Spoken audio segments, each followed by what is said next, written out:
Darren Rovell with Collect TV here with Michael Rubin, the CEO of Fanatics, and Mike Mahan, the CEO of Fanatics Collectibles. Mike and Michael, you know, Michael Jordan was Mike until like 1986. Mike and Mike show going on here. Mike and Mike, there you go. A lot of questions to ask you guys. First, I'm going to ask you about Fanatics Fest. What was the post-mortem, your personal post-mortem on how the event went? Yeah, look, it's the hardest thing that we do in the year. If you look at what it takes to build the collectibles business, the gaming business, the commerce business, take it all together, Fanatics Fest is like a Herculean effort from everyone in the business, whether it's Mahan and his team, the events team, everyone. I mean, it's just such a hard thing to put together, but it was freaking incredible. I mean, you can't... It's impossible to pull off. When you see so many stars coming together, and we really had a breakthrough moment. I had some of the biggest stars in the world say to me, man, thanks for letting me come here, and I want to be here every year, and we got to break news here, and there's just so many incredible things that happen. So I'd say, you know, it was really spectacular, especially it was only our second year, and I can tell you, from year one, where we had a great concept, but we made a lot of mistakes, to year two, when we got so many things right that we got wrong in year one. But the step up to year three is going to be even that much more. I mean, we have so many new and incredible things coming. What about you? What do you think about the museum? Was really cool, right? That was great. From your standpoint, what were you looking at that you thought was successful? I mean, from a Fanatics perspective, you want the overall event to be great and special, and I think it was that. From a collectibles perspective, you had all these sports fans getting introduced to the world of collecting for the first time. You heard it from dealers. You heard them doing record numbers. You heard them record number of new customers. And so for us, for this hobby that we all love, for this business that's so important to Fanatics, bringing all these sports fans, getting them introduced to the world of collecting, that was important, that was special. I'll give you a stat that you should ask me if you're on your A game today. Okay. If you give it to me, I won't ask it to go ahead. What's the stat I should ask you if I was on my A game today? The percentage of collectors that come to Fanatics Fest is actually only 33%. So that means 67% of people coming to Fanatics Fest, they've never been into collecting. It's not something they've thought about before. Do you desire to get that up? We love it exactly the way it is, because you've got a third of the people that are coming that are real collectors, 2/3 are sports fans, and they're hardcore sports fans to come to Fanatics Fest because it's the greatest sports festival in the world. And many of these people leave collectibles fans and they get into it. So I think they said it was either 10 or 15,000 new collectors that got into collecting as a result of Fanatics Fest. So it's doing exactly what we invented it for. And one of the dealers told me that the National, there's a lot more comping, and because people are much more into it. In a situation at Fanatics Fest, they see something, they can actually get a different price. There's more of a delta because they're seeing it in person maybe for the first time. They're not as seasoned, and so they're kind of happier to be there as a dealer. Yeah, well, I think that's right. But I think look, ultimately, collecting is a natural extension of sports fandom, right? We think collectors are the ultimate fans. We talk all the time, sometimes you're interested in a team or a player.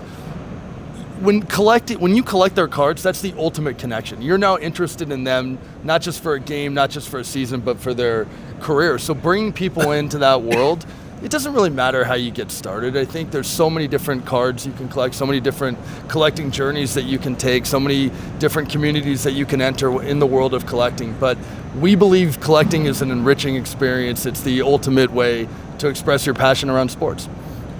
Why are you here? I love coming to the National. I mean, to me, I think when we started Fanatics Fest, there is this belief that, hey, we want to put the National out of business. It couldn't be further from the truth. This is an incredible show. Everyone who's here is a collector. If you said what percent of people come to the National collectors, it's 110% of the 100%, okay? Fanatics Fest is about how do we create a give back for fans and create this incredible sports festival. And so for me, collectibles is our most valuable part of Fanatics, and I want to come here and directly, talk to thousands of collectors, and that's what I'm going to do over the next 3 days. I'll tell you something right now that I don't know if we've put it out yet. We got Tom Brady coming here today. Okay? Tom Brady's never been in the National before. We're doing that because we want to support the National, because we care about the National. Now, do we look at the National and always want them to be better? You joked about air conditioning. We thought it was important to have air conditioning. We thought it was important to have Wi-Fi, some simple basic things. We made our voices very... First world problems, collecting problems. We want to keep pushing them to be better, but we love this show. We want to support them in every way, shape, or form we can. And so, to me, this is, the most important collecting show of the year. Fanatics Fest is one-of-a-kind sports festival, completely different things.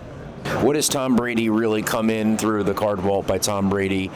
We've seen all these openings. Obviously, we've never seen something like this in the collecting world, where you have someone who is so fresh, so high thought of, in this space. What has that meant to collecting? We're all about authenticity in everything that we do. Tom has been a collector his entire life. When Tom, who's, not only, one of the most important or the most important, athlete partners to Fanatics, but he's also, one of my closest friends. When he came to myself and Mike and said, look, I love collecting, what can we do together? We saw it as a natural marriage to help put the card vault and Tom together. Tom's so into it. We were just on vacation last week.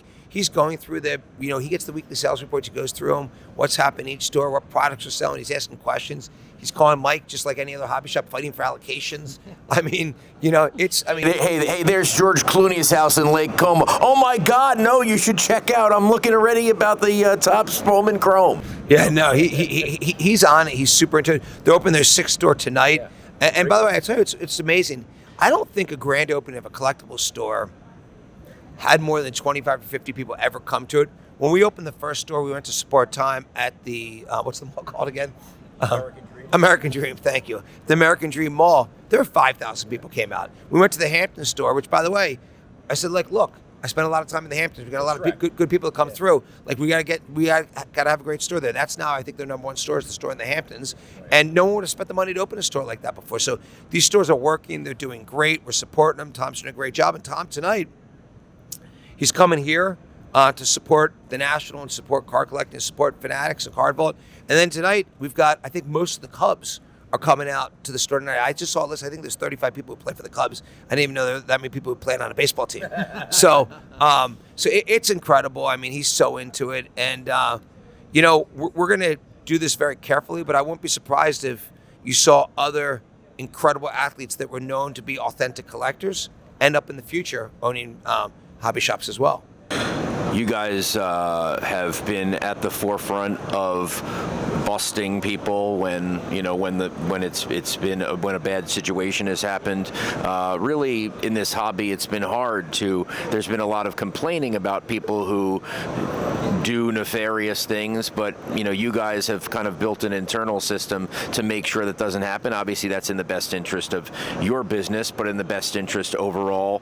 We had another bust. You've been responsible for at least 2 that we know about. Massive. Massive. So how has that been for you in terms of, because you've invested in internally, taking these people down? Yeah, look, I think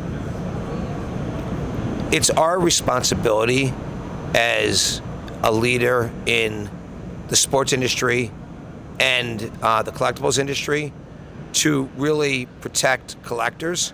I wish other companies cared. They don't. I don't. They don't invest. Maybe they care, but they don't invest. Who? You don't know if they. I'm just saying. We know if you look at the other big companies that make a lot of money from this industry. Look, we have the guy who was the head of the FBI's enforcement, who recovered Brady's jersey when it got stolen and got it back from him. He works for us now. We have multiple FBI agents who work for us. We have a real team, and that team's going to keep getting bigger. Look, a few weeks ago was just another step forward in us being all over this. I think there are a lot of bad actors in this business, and it's our job as the industry leader to make sure that we eliminate that. And I think we're making progress. It's never good enough. It's never enough. But it's not fair for someone to go out and spend their good hard-earned dollars and buy something that's counterfeit, get duped. And it's, we want to make sure that we're protecting collectors of memorabilia, trading cards, merchandise buyers all the time. So we take it really seriously. We're going to keep investing more in this area. Mike, your hologram, new hologram, couple years, harder to replicate. What are some of the other, obviously I don't want people to get ahead, but I'm just saying, how much of a a goal is this to continue to innovate on the side that where collectors can see, hey, this is real, I'm going to compare it? You have to have confidence that what we're selling is authentic. I mean, integrity of the product is everything. I mean, you think about what collecting is in that 2.5 by 3.5 piece of cardboard. You're telling a story. You're telling a story about the athlete or the moment and connecting you, the fan, to the athlete. If that is undermined by it's potentially fake, or it's not real, or it's a fake signature, that's a problem, right? That's not a Fanatics problem. That's an existential problem for the industry. And so anywhere, whether, look, this was an issue with memorabilia, but it's still important to us. Anything that undermines the collectible space and confidence in collectibles, that's our problem. And we take it very seriously, and we invest a lot of time and energy to make sure it's safe and make sure that people can trust it, and that's important to us. How do you not overprint things, and how do you continue to monitor kind of the limited editions, right? Everyone always says, oh, there's a gazillion one-of-ones. How do you continue to keep tabs on how to control the market in a way that makes sense? Well, look, you always have this intractable tension between price and volume. If we print too few cards, everyone complains, oh, the price went up, it's too expensive, you're pricing people out of the hobby, it's inaccessible, right? Completely valid. And if we print too much, it's, hey, you're junk wax era 2.0, you're printing too much, you're devaluing the hobby, you're ruining it. And those are the two things you hear. And no one, by the way, agrees where that line is. No one will ever right? be happy. If you have 10 people, you have 20 different opinions about where that line is. So for us, the way we think about it is product segmentation. We think about, look, there's only one debut patch, right? There's, with a gold logo, man, right? There's one autographed one, there's 4 non-autographed, right? They're very limited. There's cards that are meant to be, base cards are not meant to be scarce, right? They're meant to be accessible. You have inserts that have varying degrees of rarity. But what we try to do is be transparent about it. And we say, look, this is the story behind the card. This is the rarity structure. It's either scarce or it's not scarce. And people should collect what they want, and you make your own choices. And if you want to go for something that's super high-end, one of a kind, whether it's a debut patch or a first milestone from the first base, go ahead, go get it. Go chase that big card. And if you just want to be connected to your favorite player with a base card or even a parallel or refractor, plenty of options to do that and everything in between. So ultimately, for us, it's about, let's create as many collecting journeys for varying levels of scarcity, varying levels of value, and let people choose what they want. And ultimately, you do hear a lot of noise about, oh, you're printing too many cards, or, oh, the cards are too expensive.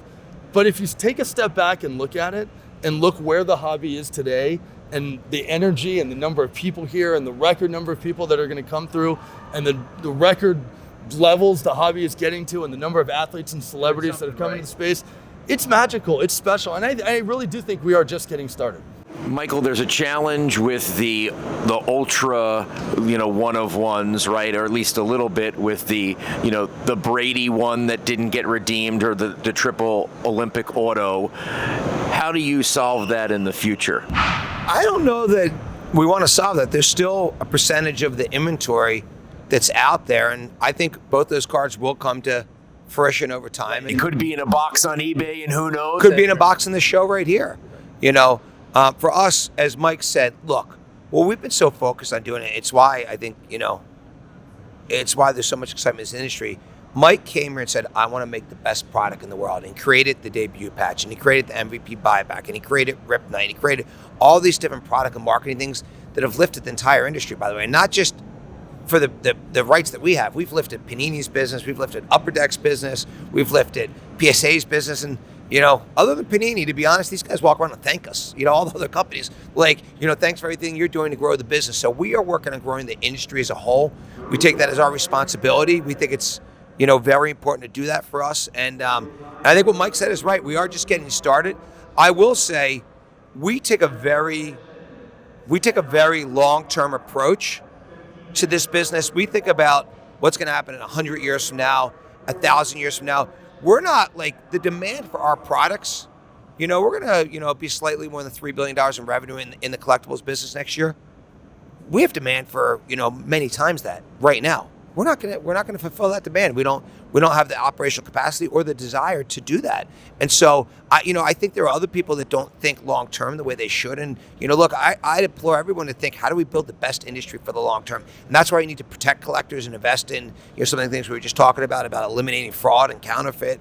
And that's why we need to just think long term in everything we do. But we're waking up and going to bed saying we're going to come up with the best products, the best market. I mean, I can't wait to take over the NBA rights in 2 months and the NFL rights in 8 months. When you see the products, everything that's worked so well in baseball come to the NBA and the NFL, and then more, and so many different innovations, people are going to see why Fanatics has just done so much for this industry.